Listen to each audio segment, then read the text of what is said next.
All right, Jimmy Ott and Paul Stone talking some college football playoffs, and the first round, the 5 to 12 seeds on campus sites. And boy, they were.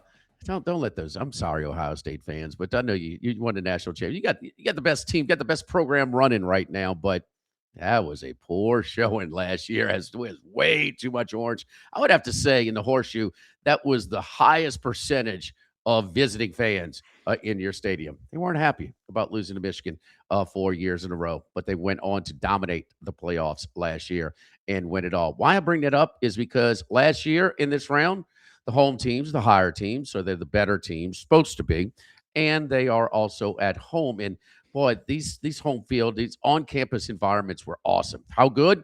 To what we're talking about 4-0 straight up, 4-0 and against the spread, and really weren't close. The one that was very close to the spread was Texas and Clemson. K. Klubnik had an awesome day in Austin. That's why we had so much optimism talking about Clemson and him going into the 25 season. But Paul 4-0 straight up and against the spread. And listen, Norman, their first trip after a disappointing season last year in their second year in the SEC against an SEC powerhouse in Alabama. A&M, they've been all in since they joined the SEC, and they are going to be fired up. I bet they wish they were playing at night instead of at 11 a.m. Local time. Ole Miss, is there ever a time where the Ole Miss fan base has rallied than when their coach leaves them? So that place is going to be on fire. And Oregon is hungry, especially after such a bomb. They laid a tremendous egg on New Year's Day out in Pasadena against those Ohio State Buckeyes. Let's get right to it, Paul. Let's talk about it. Oklahoma. Now, Oklahoma opened up a slight favorite. They bet Alabama to a slight favorite. It's been teetering back and forth. Now it is at a pick 'em currently at Bet Rivers. The total is 40 here. We've heard about it a million times about the previous game. Bama outgains them by close to 2-1, -3 in a turnover battle, including a long pick six. And one thing about Venables and what he can afford to play defense and can punt, Mateer has not been the same since his injury, and they've rushed him back. That was clear against Texas, and just hasn't seemed the same since. But man, this Oklahoma defense is well coached. They're deep. They play as a unit. They're no heroes on this team, and it's just a tough team. When you got a kicker that it was 7 for 7 from 50, missed his first field goal attempt of the year, and that was it. He wins the Lou Groza Award, just ahead of the kid from Hawaii. So Oklahoma pick them in 40. I'm kind of stuck on here because I've been fading Alabama because they're such a public team against Auburn, against Georgia, but also man, they should have won the first time, but that was at their place. Now they go on the road here against Oklahoma. This one seems to be very, very tight, and that's why maybe you're looking at the total here. Yeah, this is the first of two rematches. Teams that played during the regular season, as you mentioned, Alabama losing at home to Oklahoma back on November 15th. And then also Ole Miss taking care of Tulane. We'll cover that game a little bit later. They won handily in Oxford earlier this year over the Green Wave. But looking at this game Friday night there in Norman, it's a game where these teams are really even. It's hard to distinguish from them, in my opinion, as far as the side. Looking back a little bit at that first meeting, Alabama, you kind of touched on it, but they held Oklahoma to just 212 yards offense, 12 first downs. The Sooners were 3 of 13 on third downs, only averaged a little over 4 yards per play. But like you mentioned, the 3 turnovers, that's what did Alabama in. One of those was returned for a touchdown, an 87-yard interception return by Eli Bowen. All in all, the Tide's 3 turnovers led to 17 of the Sooners' 23 points. And again, Oklahoma wins the game despite only averaging 4.2 yards per play. And you look at this Alabama team, even though they've got their flaws, most notably an inability to run the football against the better teams on its schedule, I might give the Tide a razor thin edge over the Sooners in this game. I think it's going to be difficult going into Norman tomorrow night, Friday night, the 19th of December, and taking care of the Sooners. But I think the Crimson Tide might be a little bit better. But what I'm looking at here is going to be that total. That's what I'm focusing on. In the first meeting, the total closed at 46. somehow stayed under the total. Oklahoma winning that game 23-21, stayed under the total despite 31 points in the first half. But largely based, I think on Oklahoma's stout defense, their somewhat limited offense. The total in this rematch sits at a very low 40. First of all, the Sooners defense, I think one could make the argument that this is the second best defense in all of college football behind Ohio State. They give up only 14.9 points per game, 284.7 yards per game, and just 4.1 yards per play. They rank in the top 10 nationally in all three of those key statistical categories. And then looking at Alabama's defense, they're top 15 in points allowed at 18.8. Also top 15 in yards allowed per game, a little bit over 304 yards. So both teams have very sound defenses here. What's really amazing is to have two teams in the playoff, in a 12-team playoff from power conferences, and neither one of them are in the top half of the 136-team FBS in yards per play.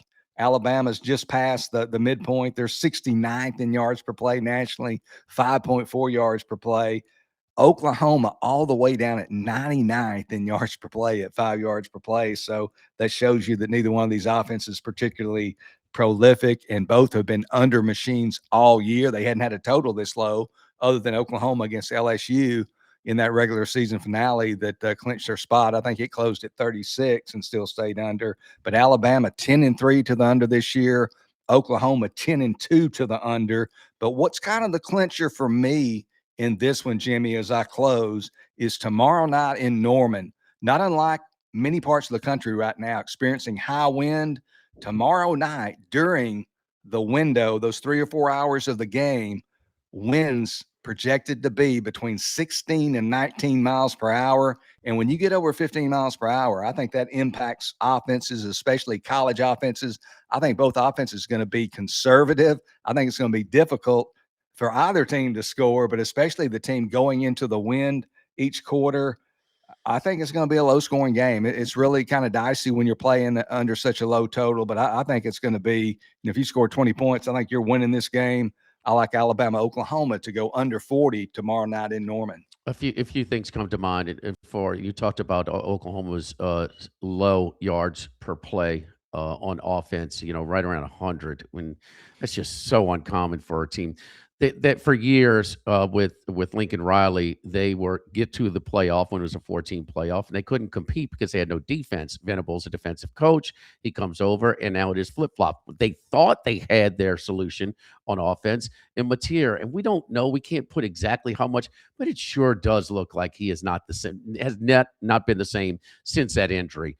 And we know one thing: he was definitely rushed back against Texas down in Dallas. The other thing, though, Paul, for a team that struggles on offense so much most of the time, they pop some big plays, man. What the first 15 snaps against Missouri was 1 yard, and then they pop an 87-yard touchdown pass.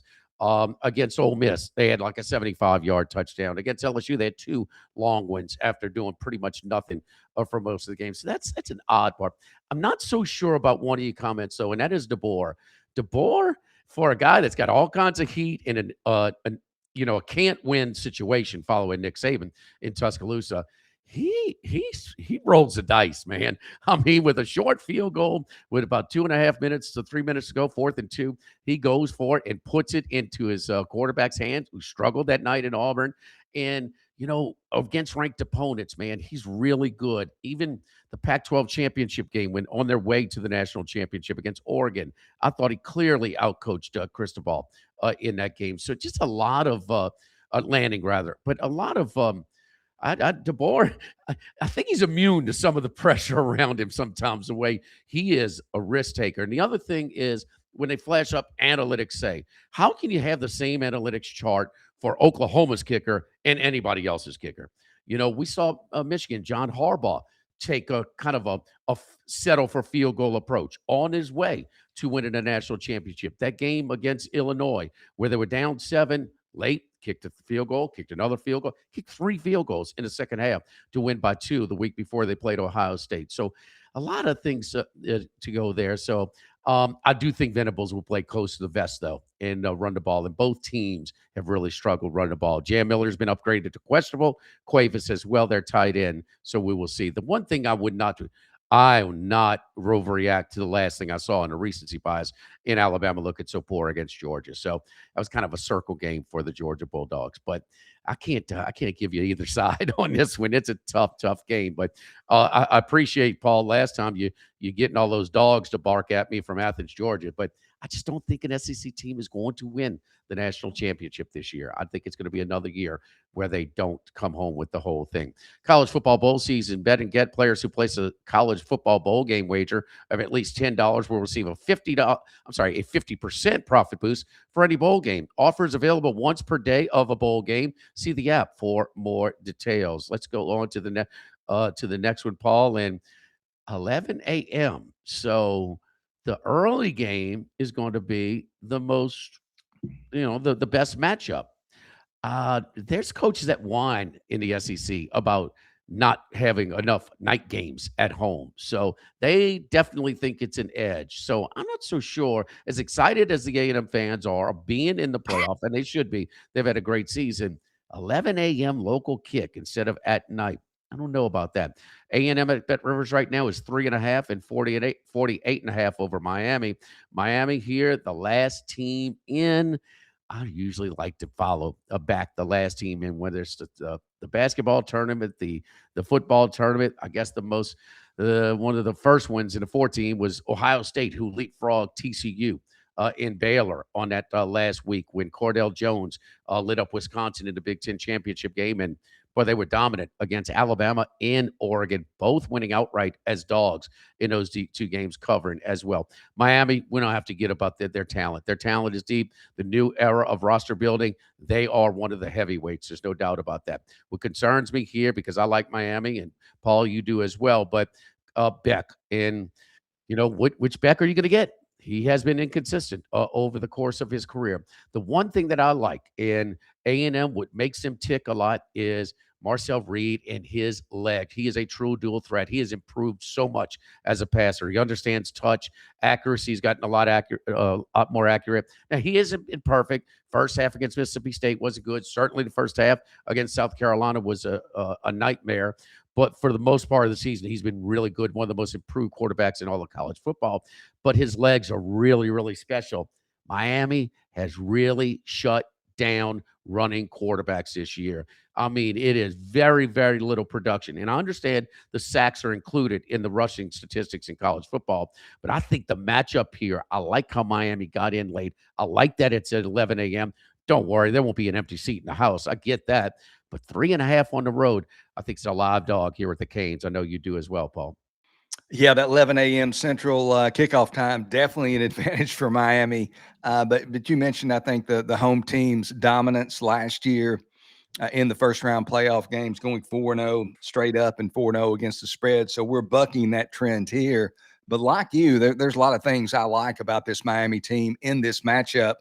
First of all, starting with Texas A&M, no question the Aggies had an outstanding season. But I see the Aggies as being a little bit vulnerable here in this first round matchup at Cal Field against the Hurricanes. First of all, let's touch on the really good for Texas A&M. The Aggies, they went into South Bend in week 3 as a 6.5-point underdog, upset last season's national runner-up 41-40 in that back and forth score fest. Definitely that victory among the better road data points by any college football team this season. It was the third victory in A&M's 11-0 start. Their hopes of an undefeated regular season ended, however, when hated rival Texas pulled the mild upset 27-17 in Austin on Thanksgiving Friday. And I think it's fair to ask, especially the Texas loss, did that loss to Texas perhaps somewhat expose or at least demonstrate Texas A&M's vulnerability against college football's better teams? Without question, I mean, there's no way, even if you're an ardent Aggie booster and fan, there's no way you can deny that they benefited greatly from a friendly SEC schedule. You look at the 7 conference victories that A&M posted in SEC play, those 7 teams in conference play were 12-44. So they didn't really beat anybody. And then I look at 3 games against Auburn, Arkansas, and South Carolina. So those 3 teams played 2 of them at Kyle Field. They won those 3 games by 6 points or fewer. And it's a great conference. And this kind of underscores how good the SEC is from top to bottom. Auburn, Arkansas, and South Carolina, 2-22 combined in SEC play. A&M beat all of those by 6 points or fewer.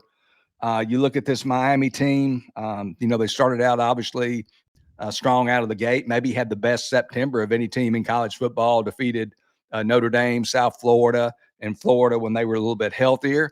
Then the Hurricanes stumbled in the midsection of their schedule. Then they rallied late, really closed strong.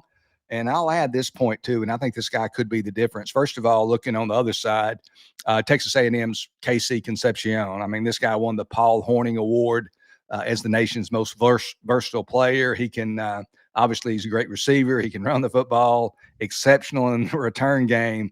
But keep an eye Saturday morning on true freshman Malachi Toney for Miami. This guy has developed into one of the country's top playmakers, receiving wise. 84 catches, 970 yards, 7 touchdowns. So he's likely to go over 1,000 yards receiving as a true freshman. Guy was a high school quarterback. He's also made some plays in the punt return as well. Like you, I mean, this game's going to come down to Carson Beck, his ability to protect the football. That's going to be a key element as to who wins this game. Beck, his 2nd straight double-digit interception season this year for the Canes. He has 30 career interceptions. A&M's a tough place to play. He's got, I mean, maybe one. We can maybe, Miami can maybe endure 1 turnover, but he's got to take care of the football. He can't throw multiple interceptions. But in any event, I think Miami's coming in with a little bit of a chip on their shoulder. I like, too, the aspect of them being the last team in, not really thinking they could be here or would be here, not having that absolute certainty. I like the Canes plus 3.5 over the Aggies. First game on Saturday's card at Kyle Field. Yeah, I think Malachi Toney and Concepcion are kind of a wash. I mean, they both can do so much for their teams. They play so hard. And how about Toney going up in those chilly temperatures? And that was a big prove-it game because that was a spot that both you and I thought that Pitt had a shot to, to play it close and maybe even win the game. And there was no contest in some tough spots. And Toney threw a touchdown pass. He's 4 of 6 on the year for 80-something yards and 2 TDs, throwing the ball as well. And Concepcion is a threat. Both of them play hard, man. Receivers who play, bigger than their size. They don't shy away from the physicality, and they are explosive as heck. No, they're both fun guys to watch, there's no doubt. I'll add one to your early season Miami run. At the end of the season, you beat a team with a losing record, no big deal. Go to Tallahassee and the way they beat them soundly. That's a rivalry game. That was before Florida State really started to sink. So I would even add that one to your early season success for them. So hold your nose with Beck, and let's just don't pull a Jennings in Happy Valley last year. Log into your Bet Rivers account each Saturday to receive 2 profit boosts for same game and standard parlays with the profit boost dependent on the number of legs included. See the Bet Rivers app or website for full details. All right, so our double barrel pick on that last one. Now let's go to the mid-afternoon game, and damn left, damn right, hotty toddy, gosh almighty, Ole Miss pretty damn excited about being in this one. So they just missed. If Auburn could have won the game in Auburn against Alabama, they would have gone to their first ever SEC championship game. It didn't work out. Some people saying this is the best Ole Miss team ever. It's not. Early 60s, Johnny Vaught was probably the best program in the country. But anyway, I know, history, whatever. Anyway, Ole Miss 17.5, 56.5 over Tulane. Tulane has struggled on the road. They got drilled this time around about 45 to 10. Quarterback Retzlaff did not complete a pass in the first half in that first game. He was really off. So he's going to be better than that. I get that. Tulane also got drilled at Texas San Antonio. Paul talks about it all the time. McCown was like 32 or 34, whatever it was. I mean, they couldn't have looked any worse on defense, their pass defense especially, on that Thursday or Friday night game early in the season. And then there was one in Mobile where they had to stop a 2-point conversion with just seconds to go to avoid overtime against South Alabama. Now, they won on the road against Memphis, but they have not, for a small stadium at Yeoman, uptown New Orleans, boy, home field, they have some real splits when it comes to home and away. They won. They beat a big team at home. They beat the ACC champion at home. They won their conference championship against North Texas at home. And it also the celebration level. I mean, Summerall's trying to exit. I think he paid attention to Kiffin. Oh, this is not how to do it. He wrote him a check for $100,000 as a donation on the way out. He says he wants to come back and visit on a positive note when it's all said and done. And he's done a great job, but he's splitting his time. Kiffin, they're going to miss Kiffin being on the sideline. Getting the play caller back, though, and Charlie Weiss Jr. helps, along with some of the other coaches, including offensive line coach. But Ole Miss is just ready. They're just so much better. This Tulane team, give credit for Summerall because he probably got the most out of this roster. I'm not so sure they were as good as they had as good of a team as they did last year. Now, the bowl game, Mensa didn't even play, and a lot of guys didn't play as well. But, Paul, I know you like Ole Miss in this one, and I'm looking for a big effort from the Rebels as well. Yeah, I'll start out kind of with an editorial comment, I guess, if you will. The group of 5, group of 6, whatever you want to call it, they definitely deserve a seat at the table. So I'm glad that's been rectified. If they're going to be a part of the 136 team currently FBS structure, they need to have a pathway to the playoff. They need to have a representative, but there's no question 2 teams is one too many. I'm not saying that team's Tulane that should be the odd man out. That's not what I'm saying. Just clearly, I think the college football higher ups are going to make some changes in the offseason to give the committee a little more flexibility and leeway to keep this from happening again where we get 2, but we definitely need 1. So this is going to be interesting. And that's one of the reasons we love college football is the possibility at least of the big upset. This first round playoff game, as you mentioned, obviously pits 2 coaches who are going to be leading different schools next season. John Sumrall headed to Florida. He's going to continue to coach the Green Wave until the season concludes. And then Lane Kiffin, he wanted to coach the Rebels in the playoffs. Ole Miss administrator said no, so he's in Baton Rouge. Former defensive coordinator Pete Golding, who, as you know, spent several years under Nick Saban as Alabama's defensive coordinator. He's been named Ole Miss's head coach, not only for this game, but into next season. I guess we could call him a permanent head coach, but nobody has a permanent job in college athletics. But he'll lead the Rebels into the playoffs and into the 2026 season as well. You mentioned Charlie Weiss Jr. Rejoining the Rebels. He'll be working for Kiffin at LSU, but he will call the plays throughout the playoffs for the Rebels. And then they got a number of other coaches, back who've gone to LSU who are going to help with the playoff run, including tight ends coach Joe Cox, wide receiver coach George McDonald, assistant quarterback coach Dane Stevens, slot wide receiver coach Sawyer Jordan, and several others. So they got a lot of coaches back. And a lot obviously has been made about the coaching situation at Ole Miss. How much it might affect the Rebels, but I just don't see it as a major issue. I think they're going to, they've got everybody there pretty much with the exception of Kiffin as it's turned out. And I think it's going to maybe be maybe not a plus, but I think they're going to be able to handle it. And also, I don't think it's going to matter against an outmanned opponent such as Tulane. You touched on some of the statistics and some of the difficulties they've had, especially on defense. First of all, looking back at that first meeting on September 20th, they took care of Tulane in easy fashion, 45-10, outgained the Green Wave by almost a 2-1 margin, 548 yards to 282. And I just don't see Tulane having any better success defensively, slowing down a high caliber SEC offense the second time around. You mentioned they gave up 31 to South Alabama, gave up the 48 points to Texas San Antonio, 32 to Memphis. I could just go on and on. You talked about Owen McCallum's performance that I've talked about, the 32 of 34 for 391 yards. Trinidad Chambliss, when they played in the first meeting earlier this season. That was only Chambliss's second start Yeah. for Ole Miss. He had just taken over for an injured Austin Simmons at the time. But in that game, Chambliss threw for 307 yards, ran for another 112. Tulane's had some really good teams the last 6 or 8 years or so, but I don't think this is necessarily one of them, especially on defense. I think they're going to score at least 45. And in the words of Barry Switzer, kind of popularized the phrase, we're going to hang half 100 on them. They might even do that, but I like Tulane minus 17.5. Or not Tulane.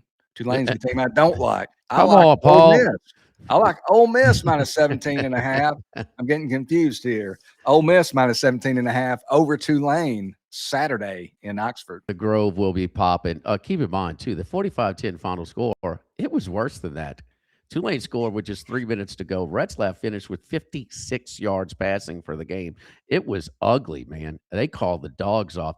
And that was his second start. His first start was against Arkansas, talking about Trinidad Chambliss, and that was an upgrade. And as soon as we saw him, like, how can they go back to Simmons? And then they wisened up. And against LSU, Chambliss got the start, and they won that game. It was a top 10 matchup at the time. But Arkansas down 6, had the ball at the 25-yard line, and fumbled with under 2 minutes to go. They are with no Taylor Green in that Arkansas offense. So they were that close. They won by 1 score against Kentucky. Well, between Arkansas and Kentucky, they have 1 conference win, maybe a couple conference wins. Arkansas had 0. So, man, they kind of, they didn't know exactly what they had. But once they settled on Chambliss, it was a really good thing. Speaking of Golding does come from a football family. His dad was a highly respected defensive coordinator down in the Hammond area. And back before high school passing games became a little bit more proficient, man, he would bring like 7, 8 guys. He was bringing the heat, man. The safeties were at the line of scrimmage all the time. So he was a kind of a gutsy type of defensive coordinator. And so, well, Golding, you just wonder, though, about the knee-jerk reaction by the Ole Miss administration, how this is going to work long-term, because Golding wasn't exactly on a lot of people's list for jobs elsewhere. And so, hastily done, we don't know.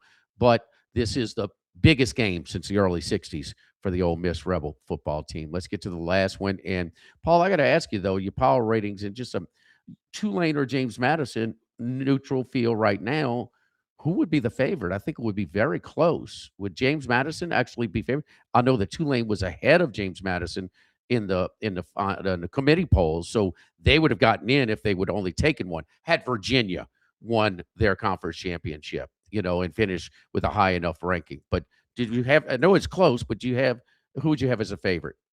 First of all, man, I wish the committee put out the openers on Sunday in Las Vegas, but they don't. But I sure wish they did. I wouldn't. I might be on the yacht. I might be in the penthouse instead of the outhouse. No, I think everybody who keeps power ratings would have James Madison a slim favorite. I think it'd be less than 6 points. I'm thinking off the top of my head, maybe 4.5 or 5 points. But James Madison, over a field goal. I think James Madison would clearly be. I'm gonna look at this as I start. Would clearly look at my notes here. Would clearly be the favorite, and I'm thinking it would be again in that area. So they would definitely be favored here. Okay, I was a little surprised. I thought it'd be a little bit tighter than that. Oregon 21.5, 47.5, the second of the TNT doubleheader. The better matchups are on ESPN. They shifted these to TNT. And 21.5, 47.5 currently at Bet Rivers. Oregon, the number 1 seed last year in the playoff. They got their bye. Now, keep in mind, they already shifted the seeding, so you don't have teams like Boise State and Arizona State with a bye. As representative as Arizona State was, and they played their butts off in a game against Texas last year, but they shouldn't have received a bye. So they've got it straight this year. So the teams that 1 through 4 are going to be the stronger teams as opposed to last year.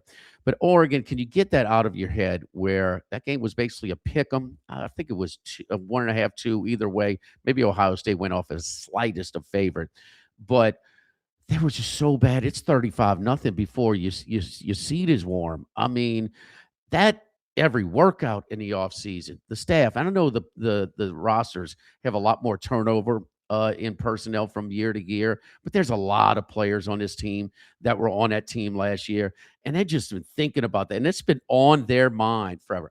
The reason is 21 and a half, it gets tricky. They could call off the dogs when they're up 24-28 and get a backdoor cover, and you see a lot of that because the passing games are so much more proficient in college football now. You see more of these backdoor covers.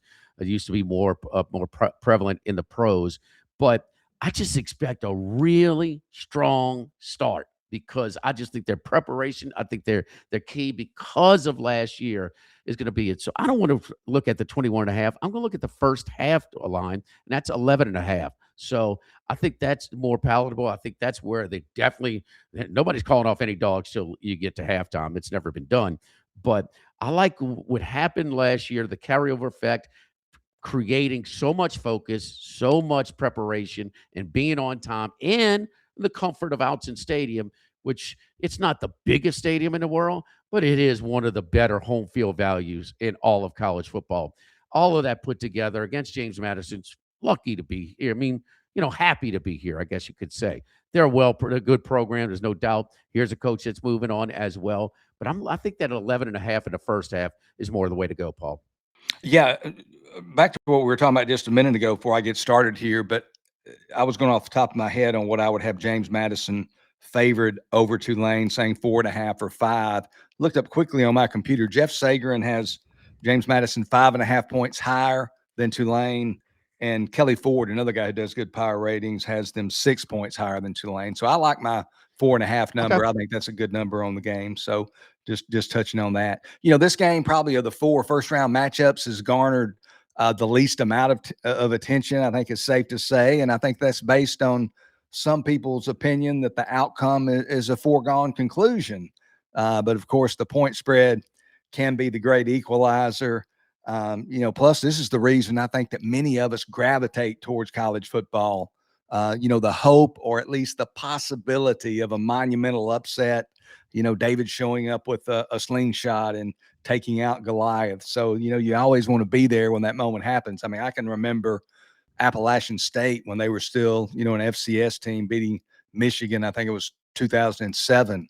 I can remember watching it at the Westgate sports book there in Las Vegas. I mean, just fond memories. I think some of the memories that us who love to watch the game and wager on the games, some of the fondest memories we have are the big upsets and enjoying those games.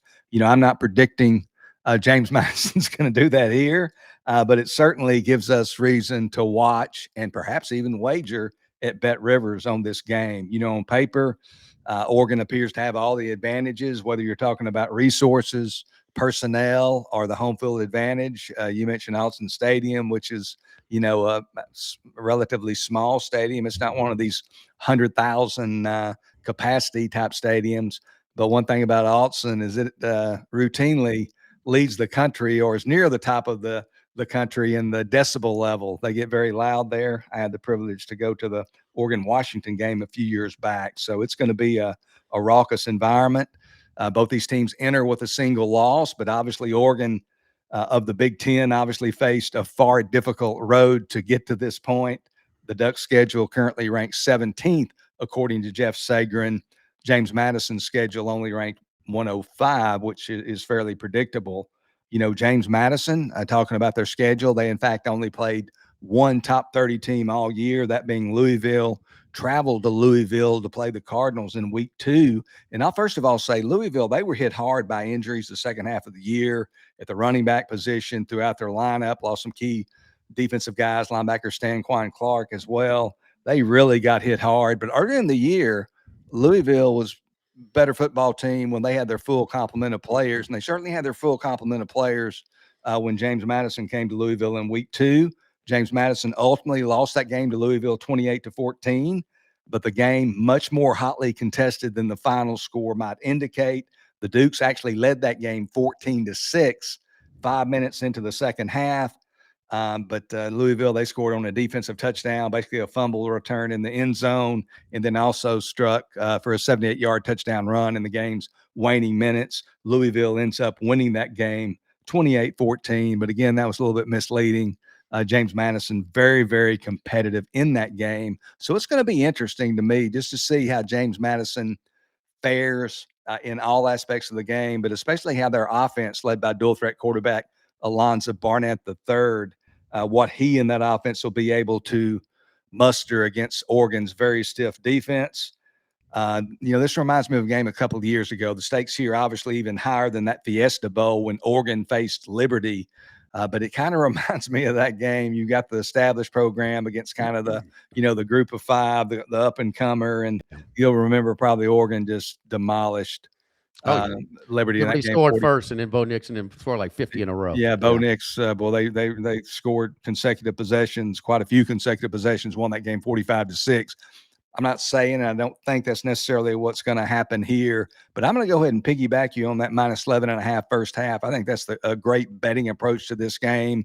You don't have to worry about that backdoor in the fourth quarter where the team scores the quote unquote meaningless touchdown. Of course, if you're in the sports book, that touchdown was meaningless if you've ever seen that happen. But I'm with you there. I'm gonna piggyback you and steal your work there and go with you. Oregon minus 11.5 the first half. No problem, Paul Stone. Sharing is caring, baby. So Outson Stadium is 54,000 capacity. Okay, the big ones in the SEC, Ohio State, Penn State, Michigan, basically double the size. But long-time executive editor for the Gold Sheet, Bruce Marshall, friend of ours.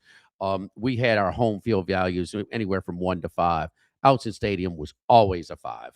Always a 5 in the home field value. So they might be outnumbered some places, but their impact on the game is really significant, and they're hungry, and they got a little. The James Madison might be you might wonder a little bit about the focus intensity, just a little bit, even though a playoff game. But last year's poor showing in the Rose Bowl, that wipes it out. That eliminates that concern from this handicap. Let's look at the odds to win the whole thing, where they are currently for Bet Rivers as we start the playoffs this weekend. And I know I'm an SEC country, but I just don't think an SEC team is going to be able to win this whole thing this year, including Georgia. I apologize. Give Georgia credit. It's one of Kirby's better coaching jobs. They've improved over the course of the season. But, man, I still can't get out of my mind against Georgia Tech was a lifeless performance. Should have lost to Auburn. Got some calls there, down. And it just it had some shaky performances this year, to say the least. Ole Miss. I mean, what Georgia defense? 5 straight touchdown drives on the first 5 possessions. I just can't get that out of my mind. They are improved, though. But it is between Ohio State, Indiana, and Texas Tech. Well, Texas Tech's the longest price. I love that defense's travels. I'm a little, that their offense is not quite as strong as some of the others, but I think all of these teams have the concern. Ohio State, as good as they've been, what? And I'm not going to overreact to them not being as up for the Big Ten championship game after beating Michigan as Indiana was. So I'm not going to overreact to that. Indiana loses a key defensive lineman, a big lineman in celebration after the Big Ten championship game. But at the price, that's one of my contenders. So I'm going to ride double eagle, baby. Let's go. Texas Tech goes up before I'm going to put a little bit on that at plus 900. Yeah, I'm gonna, I like that one as well. Texas Tech's a team I think that is kind of the one team. They're very intriguing. They had 3 marquee games, I would call them, going to Utah early in the year and then hosting BYU and then playing BYU a couple of weeks back in the championship game of the Big 12 there in Arlington, Texas. And man, in all 3 of those, they delivered big time. Their only loss, when they went to Arizona State without their quarterback, Bayron Morton, he was injured that game.